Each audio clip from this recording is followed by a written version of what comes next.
परिंदों को मंजिल मिलेगी यकीनन, ये उनके फैले हुए पर बोलते हैं। अक्सर वो लोग खामोश रहते हैं जमाने में जिनके हुनर बोलते हैं। तो हेलो दोस्तों, स्वागत है आप सभी का आपके अपने YouTube channel Anil online education में। दोस्तों मैं अनिल वर्मा आपका स्वागत करता हूं आज की इस नए वीडियो में, जो मौलिक अधिकार भाग 2 से। दोस्तों इससे पहले मेरा पार्ट 1 हमने आपको प्रोवाइड करवाया था। यदि आपने नहीं देखा है वो, तो प्लीज पहले आप पार्ट 1 को देखिएगा, तभी पार्ट 2 अच्छे से समझ में आएगा। जैसा कि दोस्तों पॉलिटी का मोस्ट इंपोर्टेंट चैप्टर चल रहा है, चाहे कोई सा भी एग्जाम हुआ यहाँ से क्वेश्चन उठाए जाते हैं, ठीक है, एसएससी लेवल के, और चाहे वो रेलवे हुआ या वनडे एग्जाम कोई भी हुई, यहाँ से अत्यधिक क्वेश्चन उठाए जाते हैं। इसलिए मोस्ट इंपोर्टेंट चैप्टर मैं आपके लिए लेकर के आया हूँ, ठीक है दोस्तों। तो पार्ट 1 आप जरूर देखिएगा, तभी पार्ट 2 अच्छे से समझ में आएगा, ठीक है दोस्तों।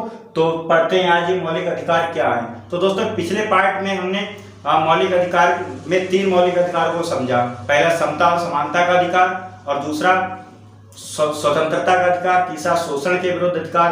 आज नंबर 4 पर हमारा आता है दोस्तों धार्मिक अधिकार। क्या आता है? धार्मिक स्वतंत्रता का अधिकार, धार्मिक स्वतंत्रता का अधिकार। ये दोस्तों कितने नंबर पे आता है? 4 नंबर पे। अब ये धार्मिक स्वतंत्रता का अधिकार दोस्तों में आर्टिकल 25 से लेकर के 28 तक देखने को मिलता है। तो चलिए धार्मिक स्वतंत्रता के अधिकार में जो आर्टिकल 25 से लेकर के 28 में क्या क्या बातें कही गई इसको समझने का प्रयास करते हैं। तो पहले तो दोस्तों मैं यहाँ पे आर्टिकल लिख लेता हूं, अनुच्छेद 25, फिर अनुच्छेद 26, 27 और 28। तो चलिए इसको बारी बारी से क्रम से समझने का प्रयास करते हैं। तो दोस्तों आर्टिकल 25 के तहत व्यक्ति किसी भी धर्म को मान सकता है और उसका प्रचार प्रसार कर सकता है, इसकी स्वतंत्रता हमें मिलती है। तो धर्म को मानने व प्रचार प्रसार की स्वतंत्रता मिलती है, और प्रचार प्रसार की स्वतंत्रता हमें मिलती है। तो उम्मीद करते हैं दोस्तों ये समझ में आएगा। फिर आर्टिकल 26 के तहत, अब आपने धर्म को मान लिया, अब आर्टिकल 26 के तहत धार्मिक कार्यों में प्रबंध की स्वतंत्रता है हमें। किसकी है दोस्तों? धार्मिक कार्यों में प्रबंध की स्वतंत्रता। धार्मिक कार्यों में प्रबंध की स्वतंत्रता, यानी व्यक्ति अपने धर्म के लिए संस्थाओं की स्थापना कर सकता है। तो उम्मीद करता हूं दोस्तों ये भी समझ में आया होगा। फिर आर्टिकल 27 की ओर बढ़ते हैं। आर्टिकल 27 के तहत धार्मिक कार्यों में संपोषित, धार्मिक कार्यों में संपोषित की बात कही गई। धार्मिक कार्यों में संपोषित की बात कही गई है। संपोषित मतलब दोस्तों जैसे कि आप किसी भी धर्म में पैसे देते हैं तो उसके लिए टैक्स संबंधी रियायत दी जाएगी, और टैक्स संबंधी उसमें रियायत दी जाती है। इसका वर्णन हमें देखने को कहां मिलता है? आर्टिकल 27 में। तो उम्मीद करते हैं दोस्तों आर्टिकल 27 भी समझ में आया होगा। अब पढ़ते हैं आर्टिकल 28 को। तो आर्टिकल 28 के तहत प्रत्येक व्यक्ति को यह अधिकार है कि वह किसी भी धार्मिक शिक्षा एवं उपासना में उपस्थित हो सकता है। किसी भी उपासना में हम जा सकते हैं, इसमें सरकार कोई भी हस्तक्षेप नहीं करेगी, ठीक है दोस्तों। तो धार्मिक शिक्षा एवं उपासना, शैक्षणिक स्कूल वगैरह हम इसके अंतर्गत खोलते हैं अपने धर्म के लिए। तो उम्मीद करता हूं दोस्तों ये समझ में आया हो धार्मिक शिक्षा एवं धार्मिक स्वतंत्रता का अधिकार, आर्टिकल 25 लेकर 28 के मत। चलिए इसको रिकॉल करते हैं। तो आर्टिकल 25 में क्या है दोस्तों? आर्टिकल 25 में व्यक्ति किसी भी धर्म को मान सकता है और उसका प्रचार प्रसार कर सकता है। आर्टिकल 26 में धार्मिक कार्यों में प्रबंध की स्वतंत्रता का वर्णन मिलता है हमें, यानी कि व्यक्ति किसी अपने धर्म के लिए संस्थाओं की स्थापना कर सकता है। फिर आर्टिकल 27 के तहत धार्मिक कार्यों में संपोषित, यानी आप किसी भी धर्म के धार्मिक कार्य में आप पैसे देते हैं तो उसके लिए टैक्स संबंधी रियायत दी जाती है और सरकार इसमें हस्तक्षेप नहीं करती है। फिर 28 में धार्मिक शिक्षा उपासना में हम शामिल हो सकते हैं और किसी भी उपासना स्थल में हम जा सकते हैं और सरकार इसमें भी हस्तक्षेप नहीं करती है। तो उम्मीद करता हूं दोस्तों ये समझ में आया होगा आप सभी के। फिर पढ़ते हैं नंबर 4 के बाद दोस्तों। पिछले वीडियो में हमने आपको बताया था नंबर 5 पे सांस्कृतिक एवं शिक्षा का अधिकार। तो सांस्कृतिक एवं शिक्षा का अधिकार, सांस्कृतिक एवं शिक्षा का अधिकार। तो सांस्कृतिक एवं शिक्षा का अधिकार दोस्तों आर्टिकल 28 तक तो स्वतंत्रता का अधिकार, मतलब धार्मिक स्वतंत्रता का अधिकार हो गया। अब सांस्कृतिक एवं शिक्षा का अधिकार जो है आर्टिकल 29 से लेकर के 30 के मध्य में देखने को मिलता है। तो चलिए समझते हैं आर्टिकल 29 और 30 में क्या है। तो अनुच्छेद 29 और अनुच्छेद 30। तो अनुच्छेद 29 में पहली बात तो दोस्तों मैं ये बताना चाहूंगा कि सांस्कृतिक एवं शिक्षा का अधिकार जो है ये अल्पसंख्यकों के लिए है। किसके लिए दोस्तों? अल्पसंख्यकों के लिए। और वर्तमान में 6 समुदाय हमारे अल्पसंख्यक के अंतर्गत आते हैं। पहला मुस्लिम हो गया, दूसरा ईसाई हो गए, तीसरे सिख हो गए, चौथे पारसी हो गए, जैन हो गए, 5वें, छठे बौद्ध हो गए। तो ये 6 समुदाय हैं जो भारत में अल्पसंख्यक की श्रेणी में आते हैं और उन्हीं के लिए स्वतंत्रता मिलती है, सांस्कृतिक एवं शिक्षा का अधिकार। आर्टिकल 29-30 क्लियर हो गया होगा दोस्तों। तो चलिए आप समझते हैं आर्टिकल 29 क्या है। तो आर्टिकल 29 में अल्पसंख्यकों के हितों का संरक्षण की बात कही गई। किसकी बात कही गई दोस्तों? अल्पसंख्यकों के हितों की संरक्षण की बात कही गई है। अल्पसंख्यक के हितों का संरक्षण, ठीक है दोस्तों। मतलब आर्टिकल 29 के तहत अल्पसंख्यकों के हितों का संरक्षण की बात कही गई है। फिर पढ़ते हैं आर्टिकल 30। इसमें कोई भी अल्पसंख्यक समुदाय जो है, ठीक है, कोई भी अल्पसंख्यक समुदाय शैक्षणिक संस्था चला सकता है। क्या कर सकता है दोस्तों? शैक्षणिक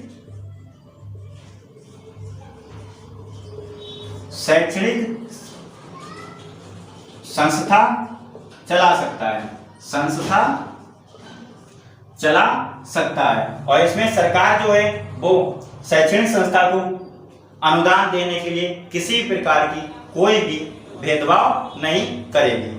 तो उम्मीद करते हैं दोस्तों ये आपको याद हो गया होगा। चलिए इसको रिकॉल करते हैं। सांस्कृतिक एवं शिक्षा का अधिकार, ये हमारा 5वें नंबर का मौलिक अधिकार है। इसके अंतर्गत 29-30 आर्टिकल आते हैं। 29 में दोस्तों अल्पसंख्यक के हितों का संरक्षण की बात कही गई है और अनुच्छेद 30 में क्या शैक्षणिक संस्था भी चला सकते हैं और इसमें सरकार जो है वो अनुदान देने के लिए किसी प्रकार का भेदभाव नहीं करेगी। चलिए मैं इसको रफ करता हूं, पढ़ते हैं नेक्स्ट। जो हमारा छठा मौलिक अधिकार है संवैधानिक उपचारों का मौलिक अधिकार है, संवैधानिक उपचारों का अधिकार, जो हमारा क्या छठे नंबर पे आता है, संवैधानिक उपचारों का अधिकार। दोस्तों जल्दी में राइटिंग थोड़ी साफ नहीं होती है, आप थोड़ा अच्छे से हम जो बोलते हैं उसको आप लिखिएगा, ठीक है, और इसके साथ साथ में नोट्स भी बनाते जाइएगा। संवैधानिक उपचारों का अधिकार जो है आर्टिकल 32 में दिया हुआ है, ठीक है। तो संवैधानिक उपचारों का अधिकार 2-3 पॉइंट दोस्तों हमें ध्यान रखने हैं। तो पहली बात तो दोस्तों पिछले हमने मौलिक अधिकार में आर्टिकल 30 तक समझा, अब आर्टिकल 31 आता है। कौन सा आता है दोस्तों?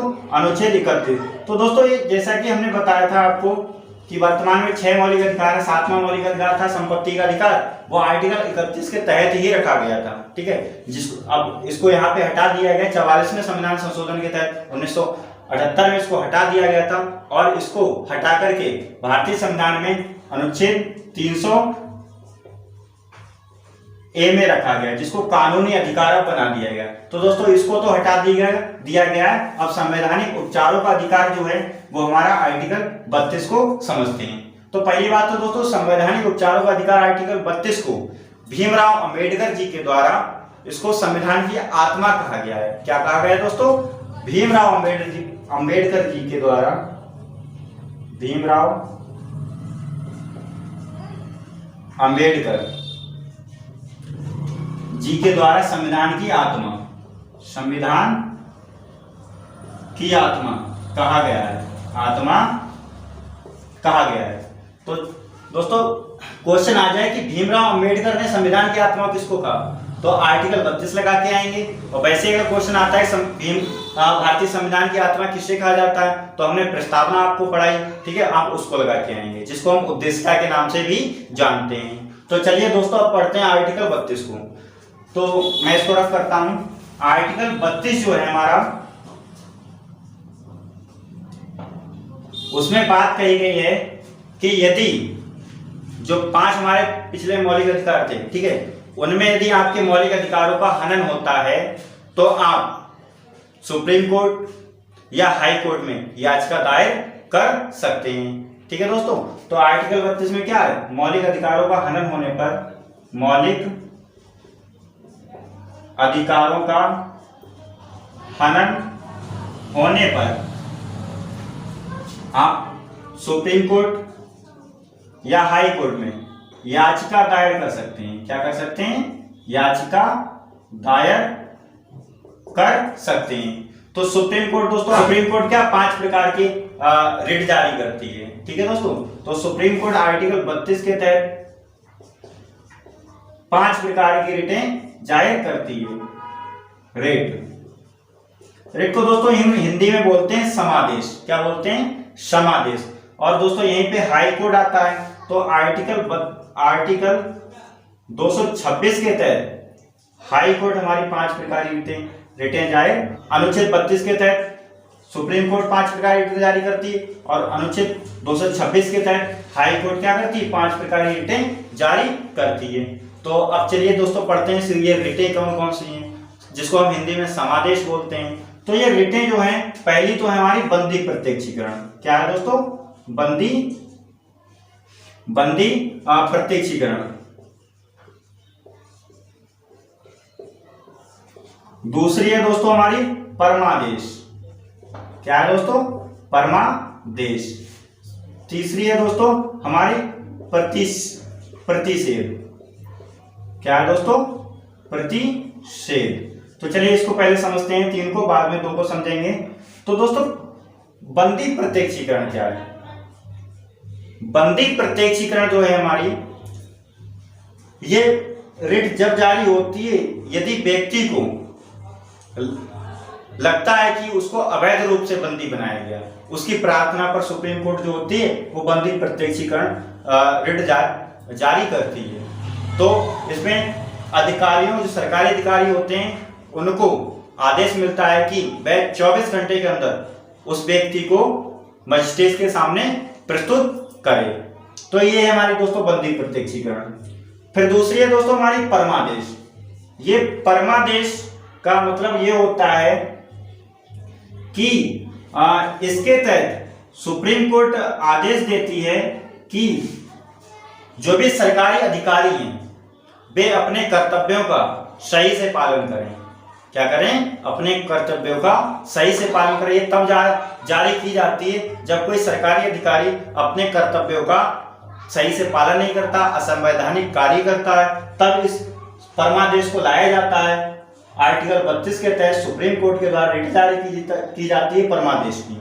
ठीक है दोस्तों, तो इसमें आदेश दिया जाता है सुप्रीम कोर्ट के द्वारा कि सरकारी अधिकारी जितने भी हैं अपने कर्तव्यों का सही से पालन करें। तो उम्मीद करता हूं दोस्तों ये समझ में आया होगा। बंदी प्रत्यक्षीकरण मतलब व्यक्ति को बंदी बनाया जा रहा है, और यहाँ पे परमादेश से आप समझ सकते हैं आदेश सुप्रीम कोर्ट का। ठीक है, फिर आता है हमारा प्रतिषेध। क्या आता है दोस्तों, प्रतिषेध। इसमें ऊपरी न्यायालय, जैसा कि दोस्तों हमारे भारत में ऊपरी न्यायालय क्या है, सुप्रीम कोर्ट है। ठीक है, फिर इसमें ऊपरी न्यायालय निचले न्यायालय को यह आदेश देता है कि ये मामला आपके अधिकार क्षेत्र का नहीं है, इसको हमारे पास भेजें।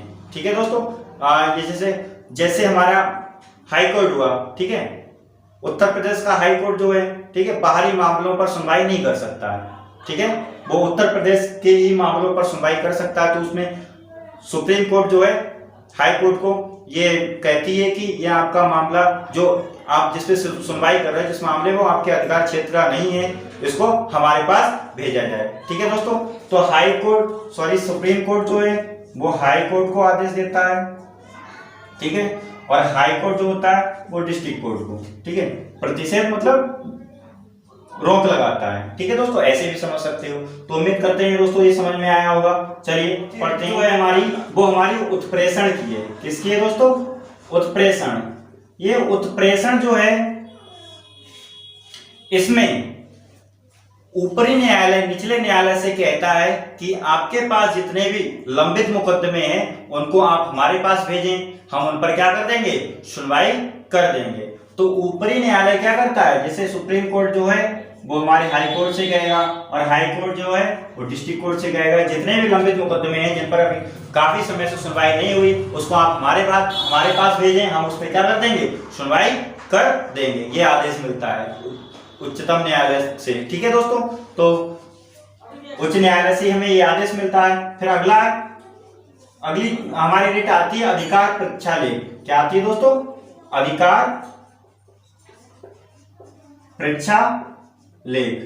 तो दोस्तों ये अधिकार परीक्षा लेख जो है इसमें यदि कोई व्यक्ति असंवैधानिक माध्यम से किसी भी पद को ग्रहण कर लेता है, ठीक है, किसी भी सरकारी पद को ग्रहण कर लेता है, तो उससे पूछा जाएगा कि आप इस पद पर किस अधिकार से आप इस पद को ग्रहण किए हुए हैं। ठीक है दोस्तों, तो संवैधानिक माध्यम से क्या कोई व्यक्ति इस पद को किसी पद को आप मतलब यदि ग्रहण कर लेता है तो उससे पूछताछ की जाएगी। ठीक है दोस्तों, तो उम्मीद करता हूं दोस्तों ये पांचों रिटें आपके समझ में आई होंगी, और इनको हिंदी में बोलते हैं समादेश। तो समादेश आपको पांचों समझ में आए होंगे। तो पढ़ते हैं नेक्स्ट आर्टिकल्स को। ठीक है दोस्तों, तो मैं इसको रफ के हमने 32 तक समझा। अब अनुच्छेद 33, 34 और 35 को समझने का प्रयास करेंगे। अनुच्छेद 33 हो गया, 34 और 35। तो दोस्तों अनुच्छेद 33, 34, 35 को तीनों को एक साथ याद करेंगे। तो अनुच्छेद 33 और 34 और 35 में संसद को मौलिक अधिकार पर कानून बनाने का अधिकार है। ठीक है दोस्तों, तो आर्टिकल 33 के तहत कोई भी जैसे सेना, खुफिया विभाग या सशस्त्र बल जितने भी हैं, ठीक है, कौन दोस्तों? सेना हो गया, सशस्त्र बल हो गया, या कोई खुफिया विभाग हो गया,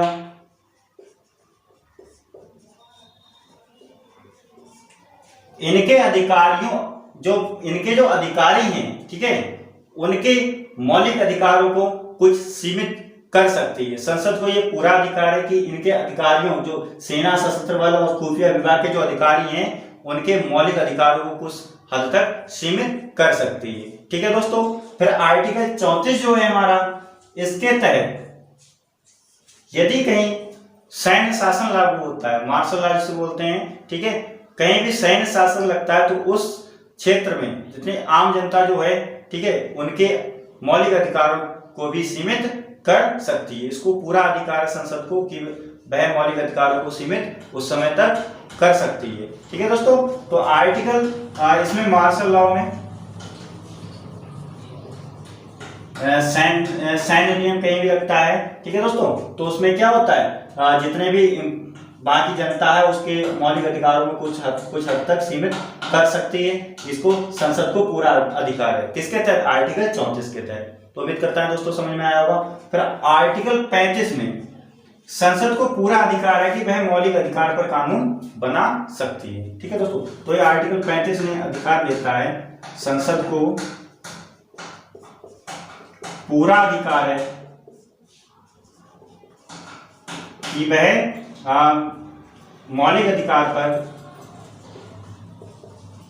कानून बना सकती है। ठीक है दोस्तों, तो उम्मीद करता हूँ ये आर्टिकल 35 से 12 से लेकर के हमने 35 तक समझा।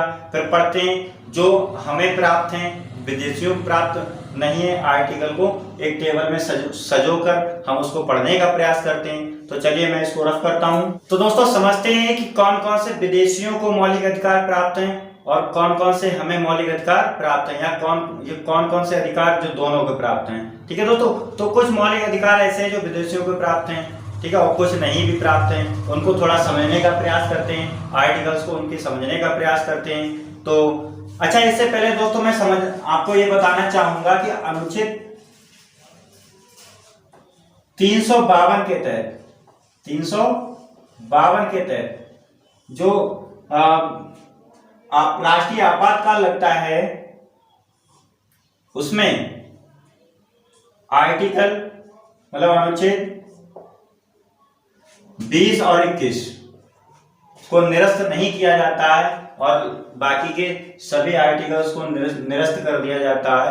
कब कंडीशन में? राष्ट्रीय आपात के समय। ठीक है दोस्तों, तो अनुच्छेद 352। तो उम्मीद करता हूं दोस्तों ये समझ में आया होगा आपके। चलिए अब पढ़ते हैं कौन कौन से विदेशियों को मौलिक अधिकार प्राप्त हैं और कौन कौन से नहीं प्राप्त हैं। तो इधर एक टेबल्स में इसको सजाकर आप समझने का प्रयास करेंगे, जिससे क्या हमें लंबे समय तक याद रहेगा। तो प्राप्त, प्राप्त और ना प्राप्त अधिकार और ना प्राप्त अधिकार। ठीक है दोस्तों, तो इधर हम लिखते हैं केवल भारतीयों को प्राप्त अधिकार, विदेशियों को नहीं, केवल भारतीयों को प्राप्त अधिकार, विदेशी को नहीं।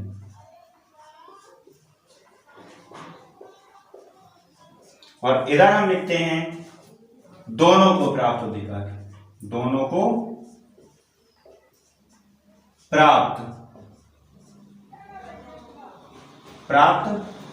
अधिकार। तो चलिए दोस्तों,